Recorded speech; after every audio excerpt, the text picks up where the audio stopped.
ವಿದ್ಯಾರ್ಥಿಗಳ ಒಂದು ವಿಶೇಷ ಗುಣ, ನೀವು ಬೇಗ ಓದುವವರಲ್ಲ, ಆದರೆ ಓದಿದ ವಿಷಯ ಮರೆಯುವುದಿಲ್ಲ. ನಿಮ್ಮ ಓದುವ ಶೈಲಿ ನಿಧಾನ. ಮೊದಲಿಗೆ ವಿಷಯ ಅರ್ಥವಾಗಲು ಸಮಯ ತೆಗೆದುಕೊಳ್ಳುತ್ತೀರಿ, ಆದರೆ ಒಮ್ಮೆ ಅರ್ಥ ಮಾಡಿಕೊಂಡರೆ ಅದು ಗಟ್ಟಿಯಾಗಿ ಮನಸ್ಸಿನಲ್ಲಿ ಉಳಿಯುತ್ತದೆ. ಈ ವರ್ಷ ನಿಮ್ಮ ಯಶಸ್ಸಿನ ಕೀಲಿಕೈ ಒಂದೇ: ಕನ್ಸಿಸ್ಟೆನ್ಸಿ. ಒಂದು ದಿನ ತುಂಬಾ ಓದಿ 3 ದಿನ ಬಿಡುವುದು ನಿಮಗೆ ಸೂಕ್ತವಲ್ಲ. ಪ್ರತಿದಿನ ಸ್ವಲ್ಪ ಸ್ವಲ್ಪ ಓದಿದರೆ ಅದೇ ದೊಡ್ಡ ಫಲ ಕೊಡುತ್ತದೆ. ನೀವು ಶಿಸ್ತಿನಿಂದ ಇದ್ದರೆ ಈ ವರ್ಷ ಉತ್ತಮ ಅಂಕಗಳ ಸಾಧ್ಯತೆ ಇದೆ. ಕಾಂಪಿಟೇಟಿವ್ ಎಕ್ಸಾಮ್ಸ್ ಬರೆಯುವವರಿಗೆ ಇದು ಉತ್ತಮ ಸಮಯ.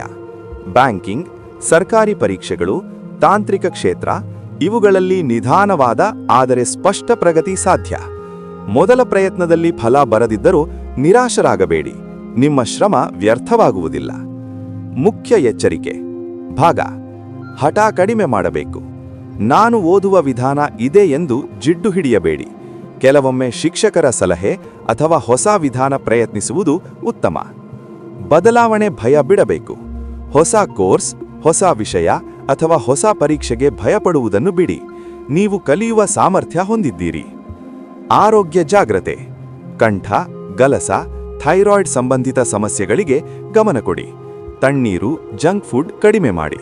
ಪ್ರಾಣಾಯಾಮ ಮತ್ತು ಸರಳ ಯೋಗ ನಿಮಗೆ ಲಾಭಕರ. ಹಣ ವಿಷಯದಲ್ಲಿ ಅತಿಯಾಗಿ ಸಂಶಯ ಬೇಡ. ಫೀಸ್, ಕೋರ್ಸ್ ಅಥವಾ ಪುಸ್ತಕ ಖರೀದಿಯಲ್ಲಿ ಅಗತ್ಯವಿದ್ದರೆ ಖರ್ಚು ಮಾಡಬೇಕು. ಹೆಚ್ಚು ಸಂಶಯದಿಂದ ಅವಕಾಶ ಕಳೆದುಕೊಳ್ಳಬೇಡಿ. ಪರಿಹಾರ: ಪ್ರತಿ ಶುಕ್ರವಾರ ಲಕ್ಷ್ಮೀದೇವಿಗೆ ದೀಪ ಹಚ್ಚಿ ಶುದ್ಧ ಮನಸ್ಸಿನಿಂದ ಪ್ರಾರ್ಥನೆ ಮಾಡಿ. ಓಂ ಶ್ರೀಂ ಮಹಾಲಕ್ಷ್ಮಿಯೈ ನಮಃ ಈ ಮಂತ್ರವನ್ನು 21 ಬಾರಿ ಜಪಿಸಿ. ಸಾಧ್ಯವಾದರೆ ಗೋಮಾತೆಗೆ ಆಹಾರ ನೀಡಿ. ಇದು ನಿಮ್ಮ ಹಣದ ಸ್ಥಿರತೆ ಮತ್ತು ಮನಃಶಾಂತಿಯನ್ನು ಹೆಚ್ಚಿಸುತ್ತದೆ. ವೃಷಭ ವಿದ್ಯಾರ್ಥಿಗಳೇ, ನಿಮ್ಮ ಶಕ್ತಿ ವೇಗದಲ್ಲಲ್ಲ, ಗಟ್ಟಿತನದಲ್ಲಿ.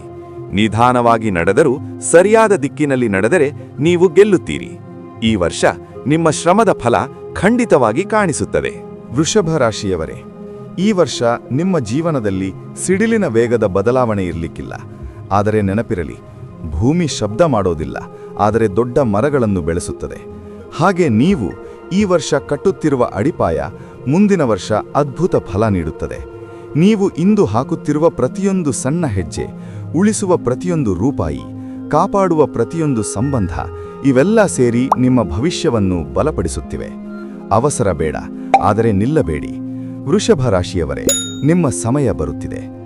ವಿಡಿಯೋ ನಿಮಗೆ ಇಷ್ಟವಾದರೆ ಲೈಕ್ ಮಾಡಿ, ಶೇರ್ ಮಾಡಿ ಮತ್ತು ರಾಶಿ ರಹಸ್ಯ ಚಾನೆಲ್ ಅನ್ನು ಈಗಲೇ ಸಬ್ಸ್ಕ್ರೈಬ್ ಮಾಡಿ. ನಿಮ್ಮ ರಾಶಿ ಕಮೆಂಟ್ನಲ್ಲಿ ಬರೆಯಲು ಮರೆಯಬೇಡಿ.